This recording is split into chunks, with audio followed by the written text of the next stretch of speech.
Welcome to Eastbourne on the south coast. My name's Dr. Kathryn Ferry. I'm an architectural historian specialising in the seaside. I'm here today to talk about Eastbourne Pier behind us. It's a Grade 2 listed structure, meaning that it's one of the most important buildings and structures in the country, recognised by Historic England. And it is Grade 2 star listed because it's one of the best survivals of Victorian and Edwardian pleasure piers in the country. It's also important because it was the work of the major civil engineer of the Victorian era, Eugenius Birch. The pier was opened in June 1870, but it wasn't actually finished at that point. It took another 2 years until it reached its full length of 307 metres or 1,000 feet, and that's the length it remains today. In the 1860s and 70s, there was a sort of pier mania. There were an average of 2 piers built every year around the coast, and that's because any seaside resort with pretensions to attracting people needed to have a pier. It was just the in thing of the period. In the first place, piers were quite simple wooden structures. They were designed for landing passengers and goods, usually built of timber.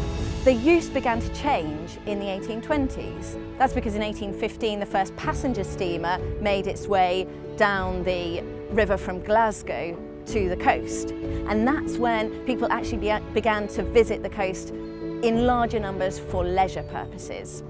Another thing that was happening in the early years of the Victorian period was extension of the railways, and of course civil engineers were massively involved in this, and that allowed more and more people to get to the coast. Mass tourism for the first time in history. The engineer of Eastbourne Pier, Eugenius Birch, also began with the railways. He was born in 1818, so the same year as the Institution of Civil Engineers was founded, and you get a sense from his obituaries of his absolute fascination with the new technologies, the Industrial Revolution that's happening around him, that he wants to be involved in all of it from a very early age, from a teenager. He's making designs for marine steam engines, entering competitions, and it's a really exciting time to be an engineer. The possibilities are massive. So he's involved in railways, bridge design, sea defences, drainage work, a lot of stuff to do with water effectively. And then in 1853 he gets his big break because he designs an iron pier for Margate. Prior to that, piers have always been wooden. What Eugenius Birch uses is a new technology, screw piles. So on the end of all those iron columns behind us is a screw pile. So literally those columns were screwed into the seabed.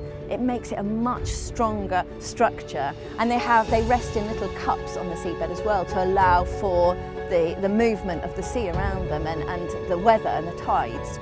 And because it was so successful, Eugenius Birch was in demand as a pier designer. He was the most prolific pier engineer of his generation, in fact ever really. The most iconic of his piers was Brighton West Pier, which sadly is now a shadow of its former self. It's just the skeletal remains in the sea that you look out upon, and it's very attractive, but it's a sad loss. So in 1877, just 7 years after the pier opened here, there was a massive gale on New Year's Day, and the shore end of the pier here was absolutely destroyed. There was cast iron, wrought iron girders lying all over the beach.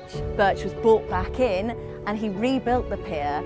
He'd underestimated the tide levels, so when he rebuilt it, it was 5 foot higher, and it survives at that height to this day. The original pier only had very few structures on top of it. The toll houses where you paid the money to go onto the promenade, so it was really only for wealthy people, and a bandstand at the end so that you could listen to a band while you were taking the sea air, the health-giving sea air. In the 1880s, there was a theatre put on the end of the pier, and then in 1901 the structure you see there now with the gold dome was added, incidentally by a pupil of Eugenius Birch.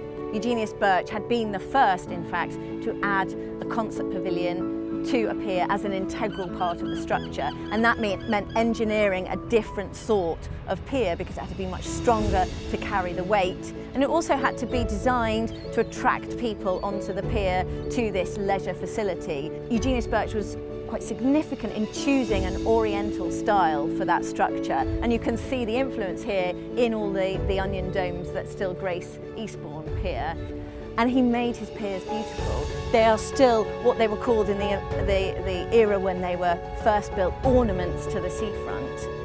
They're an important part of our seaside experience. So in 2017, Brighton Palace Pier was the most visited free attraction outside of London. And these piers are all around the coast and they need civil engineers to look after them. And that's a big challenge. That's something to live up to because of climate change, rising sea levels. It presents different questions that need to be answered and challenges to respond to. There's also, with the rise of staycations, the possibility that we might build more pleasure piers around the coast. There are 1 or 2 in the process of being designed as we speak. And who's going to build those? We need civil engineers to come up with the new ideas and to continue to enhance the seafronts. We are an island nation after all. Maybe that would be you.